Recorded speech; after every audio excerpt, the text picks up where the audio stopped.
नमस्कार, मैं हूं संजय सिन्हा। आप देख रहे हैं खास बात इंडिया। खास बात इंडिया में आप सभी दर्शकों का बहुत बहुत स्वागत। आइए आगे बढ़ते हैं, लेकिन आगे बढ़ने से पहले एक शेर आप तक पहुंचाना चाहते हैं। आओ गले मिलकर ये देखें, आओ गले मिलकर ये देखें, अब हम में कितनी दूरी है। इसी शेर के साथ आगे बढ़ते हैं। बिहार में विधानसभा चुनाव की तैयारी चल रही है। दूसरे चरण का मतदान खत्म हो चुका है और अब तीसरे चरण की तैयारी शुरू हो गई है। तीसरे चरण के लिए प्रचार अभियान जोर शोर से शुरू हो चुका है। इसी के बीच आज प्रधानमंत्री नरेंद्र मोदी का एक ट्वीट सामने आया। प्रधानमंत्री नरेंद्र मोदी ने ट्वीट कर कहा कि बिहार को वह आत्मनिर्भर बनाना चाहते हैं और उनका प्लान लगभग रेडी है और जैसे ही उनकी सरकार बिहार में बनती है, इस प्लान पर काम शुरू हो जाएगा। उनका मकसद है कि बिहार के युवाओं को रोजगार मिले, हर युवाओं को रोजगार मिले और महिलाओं को सुरक्षा मिले।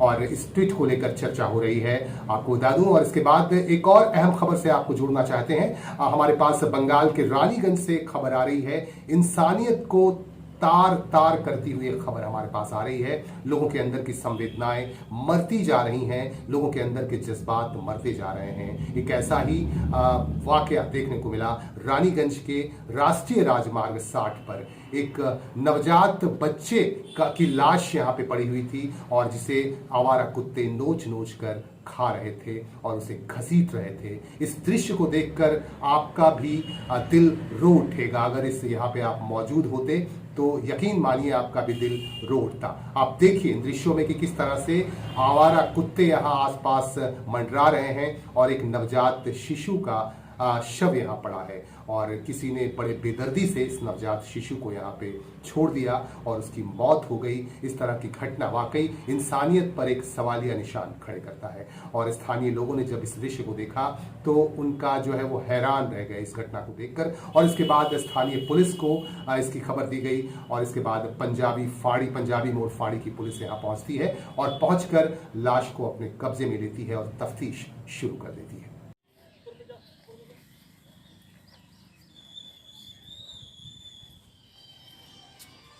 साला कोरोना जा हमरा चल मुझे बोला यार ना तो ना मुझे बोला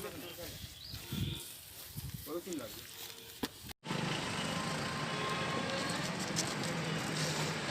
এখানে বলতে পারছি না। এখন বাথরুম করতে এসেছিলাম, আর দেখছি একটা কুকুর একটা বাচ্চাকে নিয়ে দৌড়ে জঙ্গল থেকে উঠছে। নিয়ে পুরো ভালো করে দেখি, তখন মনে হলো কোনো মানুষের বাচ্চা। সেই নিয়ে সবাইকে খবর করা হয়েছে, এখন সবাই আসছেন। এখন আমাদের পাঞ্জামোড় ফাঁড়িতেও ফোন করা হয়েছে, পাঞ্জামোড় ফাঁড়ি থেকেও লোক আসছে, বড়বাবু আসছে। কি নাম আপনার? আমার নাম পাপ্পু। পাপ্পু কি? পাপ্পুগিরি। হ্যাঁ, পাপ্পুগিরি।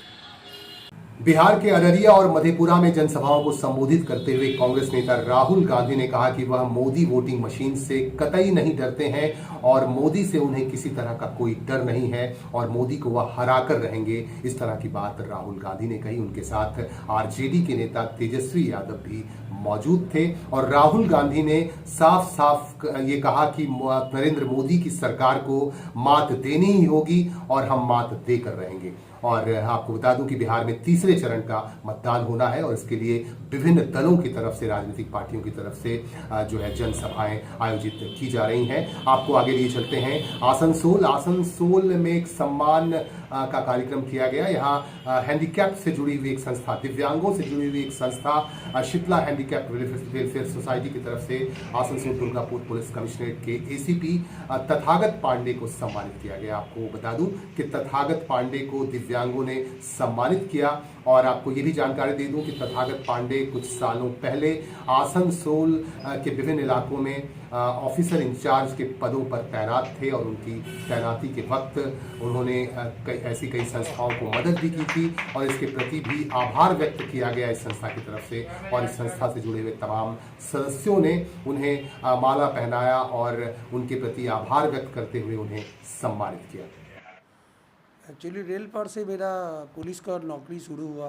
जो आम जनता रेल पार का जो बहुत अच्छा है, उन लोग आगे आया और उसी का टाइम में इन लोग से हमारा भेंट हुआ तो इन लोग का प्यार से हम लोग काम किया वहाँ पर रेल पार में।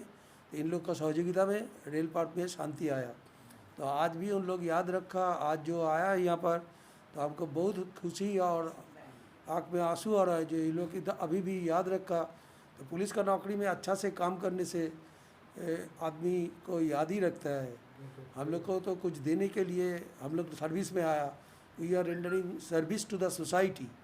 सो इन लोग हमको अभी प्यार करते हैं, इसलिए आज आया और ऐसा करके तो हम आश्चर्य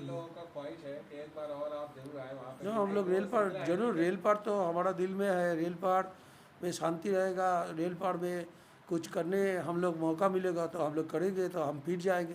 अगर आपने अपना बैंक अकाउंट अपडेट नहीं कराया है तो अपडेट करवा लें। मोदी सरकार आपके अकाउंट में पैसे भेजने वाली है। आपको बता दूं कि पीएफ के ब्याज के पैसे कर्मचारियों के बैंक अकाउंट में भेजे जाएंगे, इसीलिए आप अपने अकाउंट अपडेट करवा लें। आज सरकार की तरफ से एक नोटिफिकेशन जारी करते हुए जानकारी दी गई कि पीएफ के ब्याज के पैसे 2 किश्तों में भेजे जाएंगे कर्मचारियों के बैंक अकाउंट में। आपको बता दूं कि सरकार लाख दावे करे विकास के, लेकिन विकास के दावों के बीच भी बहुत सारी ऐसी समस्याएं हैं जिससे जूझ रहे हैं आम इंसान। आम तौर पे जिंदगी व्यतीत करने वाले लोगों को काफी परेशानियों का सामना करना पड़ता है। रानीगंज के जामुड़िया से हमारे पास खबर आ रही है। जामुड़िया के बेनाली स्थित रुईदास पाड़ा में पानी की भयंकर प्रॉब्लम है और पानी की समस्या यहाँ के लोग लगातार झेल रहे हैं। और यहाँ के लोगों का कहना है कि जो है बार बार प्रशासन को कहा गया है, इसकी शिकायत की गई है, लेकिन इसके बावजूद भी पानी की समस्या दूर नहीं की जा सकी है। हालांकि म्युनिसिपल कॉरपोरेशन की तरफ से यहाँ पानी के टैंकर भेजे जाते हैं, लेकिन पानी के इन टैंकरों से उनकी जो है जरूरत है उसकी भरपाई नहीं हो पाती है। यहाँ के लोगों से हमारे संवाददाता ने बातचीत की। कॉल रहने पे बागेर हम लोग को पानी नहीं आता। मैंने क्या पानी मिलता है आप लोग को? 2-3 दिन के बाद पानी मिलता है। 2-3 दिन के बाद पानी मिलता है। के बाद तो अभी क्या परिस्थिति है अभी का? बहुत खराब परिस्थिति है। पानी आके रोज के 2 रोज के बाद आता है, पानी हम लोग का अच्छा से मिलता नहीं। प्रधान कौन है? यहाँ का प्रधान तो जामुड़िया वाला जो जहाँ बोलता है उसका मालूम नहीं, और हम लोग के यहाँ आता भी नहीं है। बोलो मीडिया बेटा, না আবার টাঙ্কি জল আসছে, কোনোদিন একদিন কখনো 2 দিন পর পর জলটা আসছে। তাহলে আমাদের এখানে জল না দিলে আমরা মানুষ খাবো কি? মানে কলের জল কোনোদিন একদিন যদি আসে, একদিন পর পর আবার কালকে এসেছিল তো কোনো কলে পড়েছে, কোনো কলে জল পড়েনি। তারপরে হচ্ছে যে কোনো কলে আবার 1 কলসি কোনোদিন পড়বে, আবার কোনোদিন 2 কলসি এরকম পড়ে। প্রতিদিন তো সবাই সব রকম জল পায় না। আমাদের যতটা প্রয়োজন ততটা জল কিন্তু কলে পাই না আমরা। আপনার নাম কি? মিতালি বেনালি बेनाली जगह रुईदासपाड़ा। इलेक्ट्रॉनिक मीडिया के पत्रकार अर्णव गोस्वामी को आज मुंबई पुलिस ने गिरफ्तार किया एक पुराने मामले को लेकर, और इस गिरफ्तारी का विरोध हो रहा है हर तरफ से। आपको बता दूं कि देश के कई केंद्रीय मंत्रियों ने ट्वीट कर ये कहा कि ये चतुर्थ गणराज्य पर हमला है, अर्णव गोस्वामी को इस तरह से गिरफ्तार नहीं किया जाना चाहिए। आपको बता दूं एक पुराना मामला है, उस पुराने मामले को लेकर आज मुंबई पुलिस ने अर्णव गोस्वामी को गिरफ्तार किया है और कई पत्रकार संगठनों ने इसका विरोध भी किया है और लगातार हमारे पास प्रतिक्रियाएं भी आ रही हैं। इसे लेकर देश के गृह मंत्री अमित शाह ने भी आज ट्वीट कर उन्होंने कहा कि ये असंवैधानिक है और एक पत्रकार के साथ इस तरह का हरकत नहीं होना चाहिए। ये चतुर्थ स्तंभ पर एक बड़ा हमला है, इस तरह की बात उन्होंने कही। और इसके बाद हम आपको एक बार फिर से बंगाल लिए चलते हैं। बंगाल के रानीगंज से हमारे पास खबर आ रही है।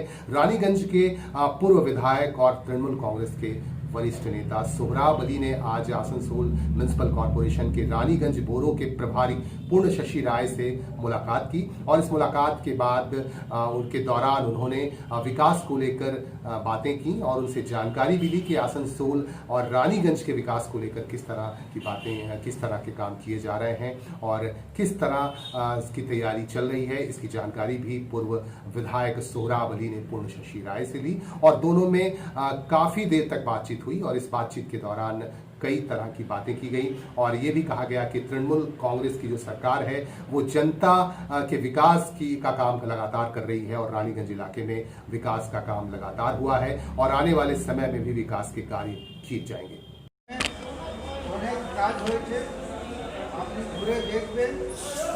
तो टोटल वार्ड 11টা ওয়ার্ডে ডেভেলপমেন্ট হয়েছে। এরকম 48 বছর আগে কোনো দিন সিপিএমের সময় কাজ হয়নি। তারপরে আমরা চেষ্টা করছি, অনেক সামনে ছিল সিপিএম আমলে থেকে সব কাজ তো করতে পারি, কিন্তু এখন অ্যাডমিনিস্ট্রেটর আমাদের কর্মসূচি আমরা চেষ্টা করে যাব খুব তাড়াতাড়ি যত ওয়ার্ড আছে যত রাস্তাঘাট আছে ডেভেলপমেন্ট হোক আর আমরা রানীগঞ্জকে ভালো জায়গায় নিয়ে চলে আসি। আমাদের এই বড় অফিসে এসেছিলেন রানীগঞ্জের প্রাক্তন বিধায়ক সৌরভ আলী মাস। কাজের মানুষ, কাজ চান। রানীগঞ্জের কিছু রাস্তা খারাপ আছে, কিছু জায়গা ড্রেন, যেমন হাট, বিভিন্ন বিষয়ে উনি আলোচনা করলেন। আমি ওনাকে বললাম যে আমাদের যিনি মুখ্য প্রশাসক আছেন মাননীয় জিতেন্দ্র কুমার তেওয়ারি মহাশয়, আপনার যে কথা মানুষের স্বার্থে রানীগঞ্জে, আমি আমার মুখ্য প্রশাসক জিতেন্দ্র তেওয়ারি মহাশয়কে জানাবো এবং তার নেতৃত্বে 5 বছর কাজ হয়েছে। আবার এই বলেন উনি মুখ্য প্রশাসক, রানীগঞ্জেও কাজ হবে। মমতা বন্দ্যোপাধ্যায়ের সরকার মানুষের সাথে আছে। আমাদের যিনি মুখ্য প্রশাসক জিতেন্দ্র তেওয়ারি রানীগঞ্জের নয়, পুরো আসানসোলের নাগরিকদের সাথে আছে। আমাদের কাজ করার জন্যেই বাংলার মামাটি মানুষের সরকার। আপনার কথা আমি ঠিক জায়গায় পৌঁছে দেব। आपको बता दूं कि आज रेल मंत्रालय के अधिकारी और बंगाल सरकार के अधिकारियों के साथ एक महत्वपूर्ण बैठक हुई। इस बैठक में लोकल ट्रेनें चालू करने की बात पर चर्चा की गई और आखिरकार ये निष्कर्ष निकला कि जल्द ही पश्चिम बंगाल में लोकल ट्रेनें शुरू कर दी जाएंगी। लोकल ट्रेनों का परिचालन शुरू हो जाएगा। आपको ये भी जानकारी दे दूं कि 5 नवंबर यानी कल आपको ये जानकारी मिल जाएगी। ये बड़ी घोषणा हो सकती है सरकार की तरफ से, रेल मंत्रालय और राज्य सरकार की तरफ से घोषणा हो सकती है कि राज्य में 200 से ज्यादा लोकल ट्रेनों का परिचालन फिर से शुरू कर दिया जाएगा और इसकी तैयारी भी लगभग शुरू कर दी गई है। चूंकि लोकल ट्रेनों का परिचालन बंद होने से लोगों को काफी परेशानी हो रही है, इन्हीं परेशानियों को देखते हुए रेल मंत्रालय और राज्य सरकार ने मिलकर ये फैसला किया है कि लोकल ट्रेनों का परिचालन फिर से शुरू किया जाए। आइए एक और खबर से आपको जोड़ते हैं। तृणमूल कांग्रेस और कोयला खदान श्रमिक कांग्रेस की तरफ से बंगाल के बुगड़ा इलाके में एक मीटिंग हुई। आज एक सभा का आयोजन किया गया। दरअसल ये विजय मिलन समारोह था और विजय मिलन समारोह के दौरान संगठन के मुद्दों पर भी विशेष रूप से बातचीत की गई और संगठन के तमाम अधिकारी इस मौके पर मौजूद थे और विशेषकर हरे राम सिंह जो तृणमूल कांग्रेस जिला कमेटी के संयोजक भी हैं और इसके बड़े नेता हैं, जो है संगठन के कोयला श्रमिक संगठन के बड़े नेता हैं, उनकी मौजूदगी थी और आसनसोल म्युनिसिपल कॉर्पोरेशन के प्रशासनिक बोर्ड के सदस्य अभिजीत घटक ने भी यहाँ मौजूद थे और उसके अलावा यहाँ तारकेश्वर राय भी मौजूद थे जो एरिया सचिव हैं। उन्होंने हमें पूरी जानकारी दी। फिर आप आपस में मिल रहे हैं तो ये सच्ची तरह से असल जो विजय सम्मेलन होगा वो 2021 में विधानसभा चुनाव के बाद जब ममता बनर्जी तीसरा बार के लिए मुख्यमंत्री हो गए उस दिन हम लोग विजय सम्मेलन करेंगे। हमारे साथ में जिला का कोऑर्डिनेटर, हमारे 5 जो विधानसभा है उस विधानसभा के कोऑर्डिनेटर, कोयला खदान श्रमिक कांग्रेस के महामंत्री हमारे हरराम सिंह जी सीनियर लीडर हमारे साथ में उपस्थित है। थोड़े देर पहले वो बोल रहे थे। हमारे साथ में काउंसिलर हम लोग का बाटुल रोजक से लेके वार्ड प्रेसिडेंट 32 नंबर वार्ड के प्रेसिडेंट हम लोग के साथ में है, तपंदा है, सुलीला है, हम लोग का साथ में मुनवर भाई है।